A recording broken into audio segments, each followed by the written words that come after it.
Hello everybody, welcome to a brand new Let's Play series. We are playing Dominions 5 Warriors of the Faith.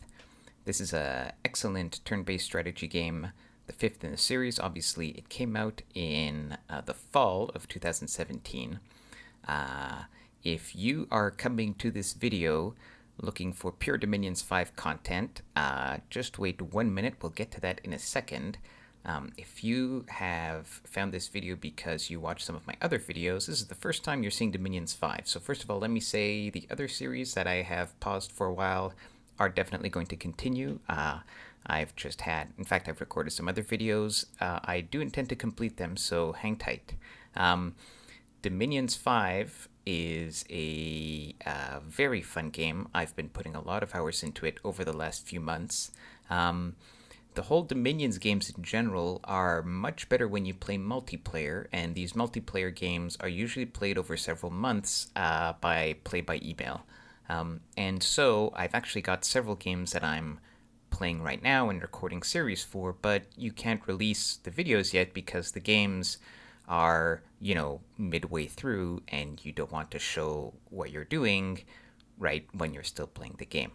I tried to record some single-player games against the AI, but honestly, it plays so different against the AI than against players that I've just had difficulty recording something I was happy with. But I might still do that at some point.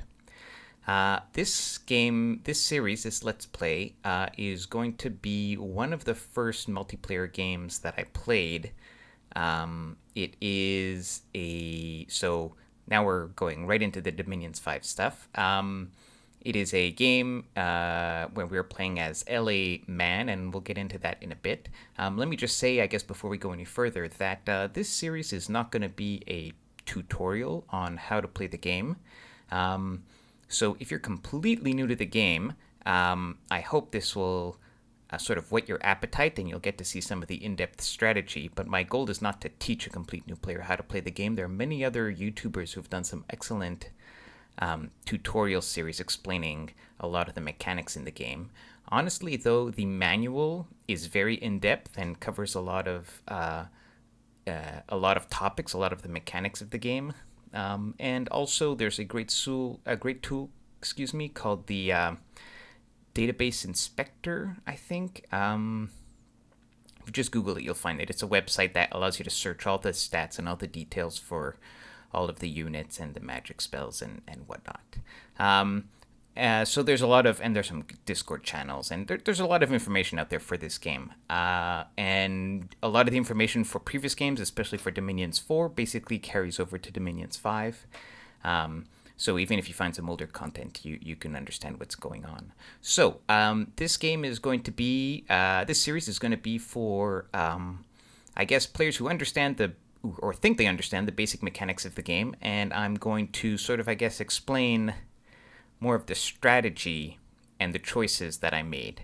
Now, of course, as I said, this was one of the first multiplayer games I played, and so it is full of probably awful mistakes that you should never make. And also, to be fair, this was a sort of how should I say this?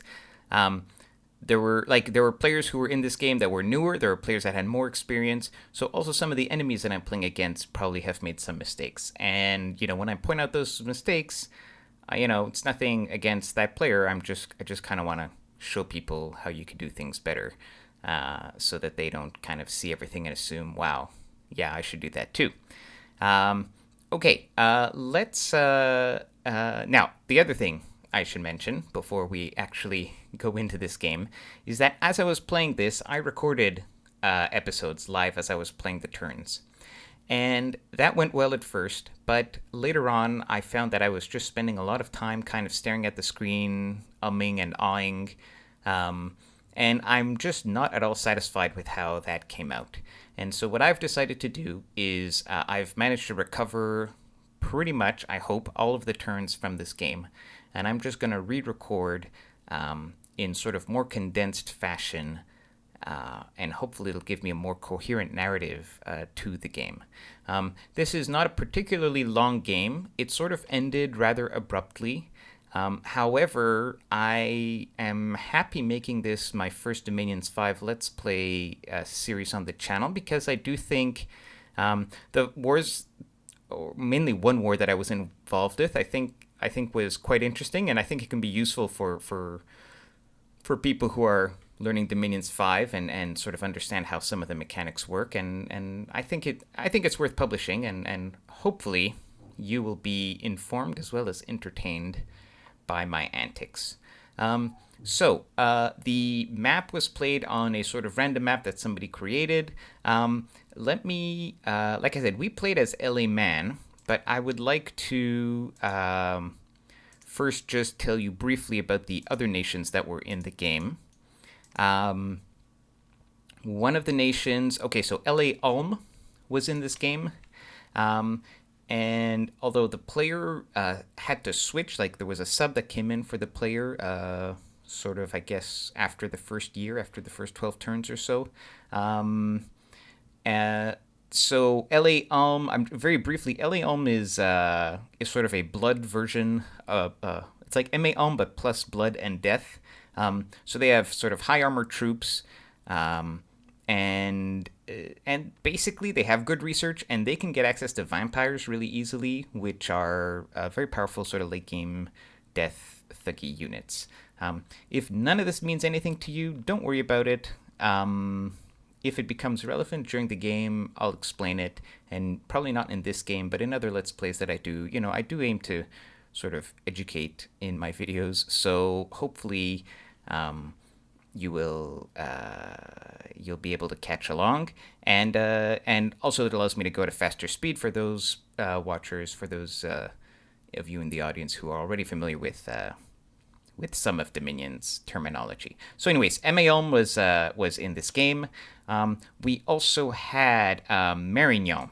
Marignan is very much in some ways like M.A. Marignan. They still have the sacred flagellants, no shield kind of armor dudes. They've lost the cavalry, and now they're blood. And Marignan plays an important part in this game. You'll see why in a moment.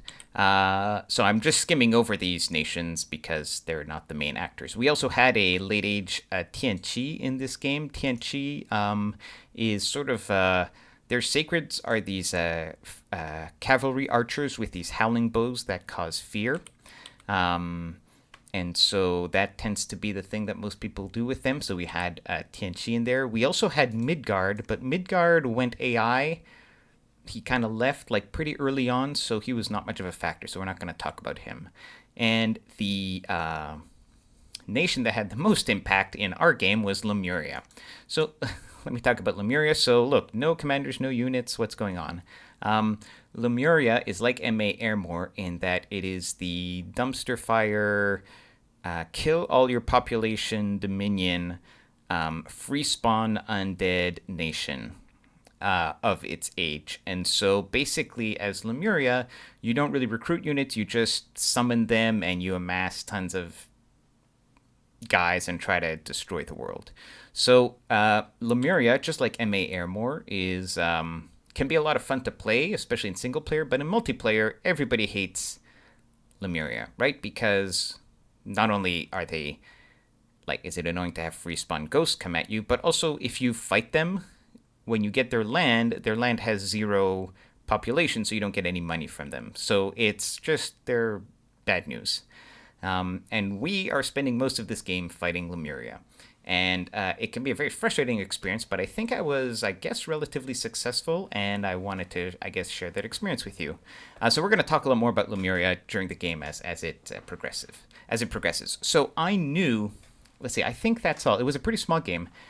I knew that Lemuria was going to be in the game, and that didn't stop me from playing Man. So LA Man is actually, it's a very fun nation. Let's take a moment to talk about this nation.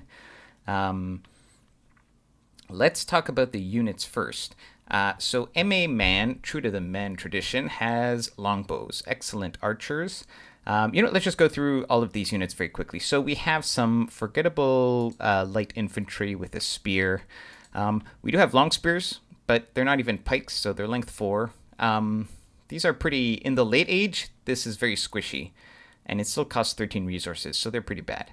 And we continue the tradition, if you're familiar with MA Man, of pretty bad, medium, and heavy infantry. So we got an axe guy for some reason, and then we got an axe guy with 15 protection for some reason.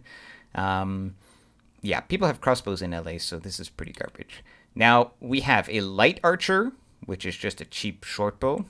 We have the longbow, which is the 45 range, 12 precision guy, similar to MA. I think the precision is a bit higher even. We have a cheap crossbow, which only has 9 resources with a crossbow. So remember, crossbows fire every other turn. Archers fire every turn. And we also have the Forester, who is a short bow, but he is also stealthy, patrol, and dual wielding. These guys are really good for raiding and against giants because of the dual wielding, and sort of they pack a lot of DPS because of that, so they're kind of useful in melee too. So I haven't yet mentioned the fanciest units, but let me just say at this point that longbows are not armor piercing, but they fire every round, so they will provide better DPS against in many situations, whereas crossbows are armor piercing but fire every other round. So if you have a duel between just crossbows and longbows shooting at each other, usually the longbows win because crossbowmen usually don't have a lot of armor, they don't have a shield, and so in that sense longbows are better. But if the other guy only has heavy infantry or high protection guys, which is what often happens in LA, then you need to have crossbows. Okay, now let's talk about, actually let's go to the end here, because we are continuing in the tradition of man. We have heavy cav. The heavy cav of man is very good. It's, of course, expensive. All heavy cav is expensive, but you're kind of getting your money's worth. You have high protection and very high defense, which makes them very durable units. And, of course, 3 attacks, well, on the first turn, and then 2 attacks after that. So a kind of classic heavy cav unit. Not bad. We have, now let's talk about the special unit of man. This unit is unbelievable. The Tower Guard and its upgraded version, the Defender. So these are heavy infantry with crossbows. Okay, they're amazing. And they for some reason have castle defense bonus, which sometimes people forget about, and they can't figure out why they can't siege your castles. Yeah, it's because man just makes tons of these guys, and yeah. So they are I said heavy infantry, but they're basically medium infantry, and these guys, I guess, are more heavy infantry. Look at this. Protection 16 with a kite shield. Reasonable defense, although some of that is from the shield, right? Plus 12 precision crossbow. So you just put these guys in front, fire, and then when they charge into you guys, they didn't charge into archers, they charged into heavy infantry. Really good units. Now the Sacred is... Well, he's not bad, but okay, so also has the same idea, right? It's like the Sacred from MA, which is terrible. So in other words, this is just a two-handed fighter with, I guess, high protection. Now, and they also gave him a crossbow. But he doesn't have a shield. I don't know, what do you do with this unit? Plus, he's, not cheap. I mean, look, I'm sure there's a great way to make something happen with these guys, but they don't appeal to me. Not when you could just make these guys, right? If you wanted crossbows who can take a beating, these guys are much better. Anyway, so pretty bad Sacreds, but, they're Sacreds. But, you wouldn't make, a huge bless strat out of these. Or would you? All right, let's look at our commanders here. We've got a regular scout. Actually, he's sort of worse than a scout because he costs more money. But he still can't. I mean, he can only lead. Whatever. He's bad.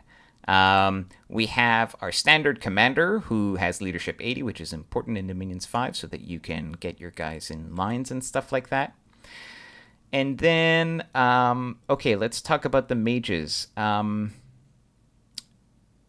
has basically only one mage, the Magister Arcane, there are no cat mages. This guy can be recruited anywhere, so that's good. He only costs 170, which is, not terrible.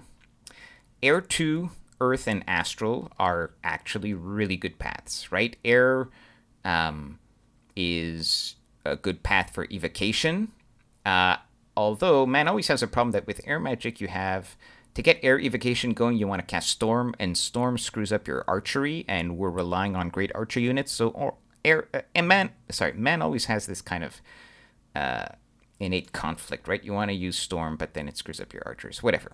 But Air, Earth, and Astral are great. Earth and Astral are just great paths in general, and they combine well together. So these are very good paths. And you can random into a bit more, including fire. So because these guys are astral, you can communion up, and you can also manage to get like flaming arrows somehow with this too. So good magic paths. However, they're old, right? And they're old like humans with 9 hit points. And the research is like 13 for 170. Not like amazing researchers, but whatever.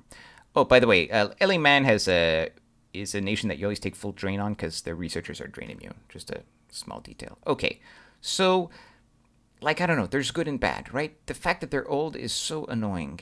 Then again, you can recruit them anywhere, and you can recruit one a turn. So, I don't know. I'm torn with these guys.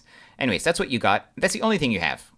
Because the other quote-unquote mage is this guy, a judge, who, 25 plus 25%, fire or death. So this can get you F1 or Death 1 guys for site searching, but it's not much. And they will only do research if they get one of those paths, right? Mathematically speaking, it is not worth recruiting these to do research. You're better off recruiting the others. Early in the game, you make a few to do some site searching, and later they can move. They have 40 leadership. They can move around some troops if you need. There's another mage in air quotes, which is the Magister. This one costs a bit more. Oh, I should mention the judge though only takes 1 recruitment point, right? So you can recruit 2 or 3 per fort per turn. Now the Magister here. He randoms a bit higher, Earth, Air, and Astral.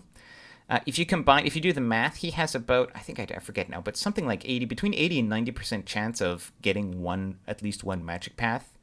But with 2 recruitment points, they're not usually worth it. Plus, they have a really weird set of bonuses. So first of all, you want to make at least 1 usually, because they can be masons, so they can upgrade your forts to have more commander points, which is good. And then they're a spy and a siege and castle defense bonus. Like, I guess situationally, this could be useful and stealthy. Like, this is a weird set of abilities for a unit, honestly. Okay, priests. We have a H1 priest who is an inquisitor who only takes 1 recruitment point. And then we have an H2 priest who has 2 recruitment points and who's old because LA man. And finally, we have the 1 recruitment point sacred version of this guy. And these, I think, are kind of awesome because they're H1 sacred, and they have combat caster, and they have high precision, and they have their crossbow, and they have 80 leadership. So,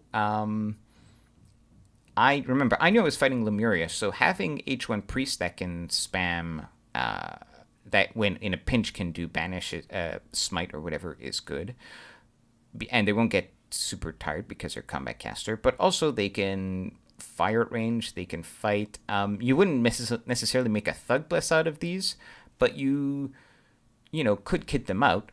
And in particular, I had the notion, and this is not an amazing idea, but just to have fun, I had the notion that in this game, I was going to make a bunch of these guys and take a bless that had precision on it, and then put bows of war on them, and they would have like super high precision bows of war commanders. So that was a silly idea that I had.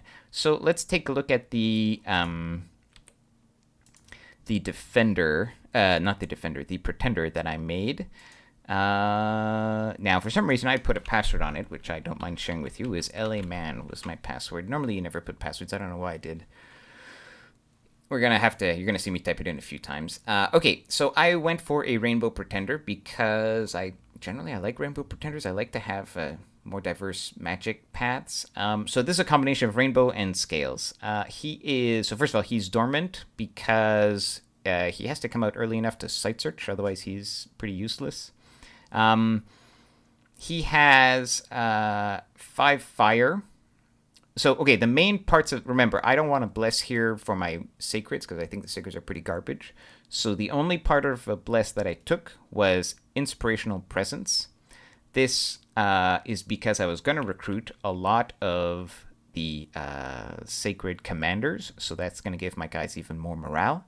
I needed high fire anyways, because I wanted to... be able to sight search, and I need these to be able to craft the fire boosters to make it easier to do flaming arrows. And then I decided to add on solar weapons and magic resistance, so getting Astral 4. This makes the sacreds somewhat worthwhile if we're fighting undead, which it turns out we will be for most of this game. And then, like I said, I put 4x precision so that my commanders have like 17 precision, firing their crossbows with solar weapons against undead, and later if I go with bows of war, yeah, anyways. So that was the idea. Then I ended up taking 6 candles, which is probably too much if I'm not recruiting sacreds. This could have been less. It could have been 4 or 5, especially considering that we have inquisitors, so our priests are... Like, we'll never be in danger of getting dom killed, because our priests can get other dominion out of our lands very easily. And great scales. So we have max productivity, a bit of cold, max growth, and misfortune 3, drain 3. So this is also setting myself up for some terrible, terrible random events. In hindsight, I might not have picked, maybe misfortune 2 would have been safer. Which could be, I think I could drop some candles and maybe only take misfortune 2. We didn't get any epically bad random events, but we've got a lot of bad random events, but, that happens. And then let's talk about the paths here. So we don't need 3, we don't need blesses here. You'll notice I don't have earth, and that is because I don't... I can bootstrap into earth with my mages, because they can random into earth 2, and then you get earth boots, and you want earth astral usually to craft things, but those mages can... With the proper random paths, they can get all the earth and astral stuff they need. And then water, because I don't have it. Death, because I don't have it. And also because death, you can do death fire at construction 6 for the fire booster. A bit of nature, no blood, because I couldn't afford it. By the way, man gets... let's close this for a minute, and let's just look at... let's bring this up again. LA man... Yeah, so man's capital produces nature and air gems, but you don't have any nature mages, so you're just going to end up with a pile of nature gems that you can't do anything with. So we got nature on the pretender, and then he has water, so he can maybe craft like the astral pearl gem thing. Well, they're useful, a lot of useful items with nature too that you can craft, and so with that pretender, the idea was that hopefully we could, with the help of some random indie mages, for example, you might get all the rest of the magic that you needed to. Anyways, that was the plan. Other than this, that's pretty much it for the overview of LA Man. People don't play a lot of LA these days. Everybody plays MA. And so I don't have enough experience really playing LA to give my personal opinion of how good they are as a LA nation. I also haven't played a lot of the other LA nations. I like them. I think they have... LA tends to be dominated by these blood and astral nations, generally speaking. And man, even MA man, always kind of suffers against... they're not that well equipped to deal with high magic. They don't have, their units don't have any special abilities, right? They don't heal, or, I don't know, they're not elves or anything. But admittedly, these are some of the best units in the entire game. So they have very good conventional armies. Yeah, that's what I can say about man. Anyways, I think we're going to stop the episode now, and then we are going to then get started on going through the turns. I hope you will enjoy this new Let's Play series. I hope to see you guys in the next episode. See you then. Take care.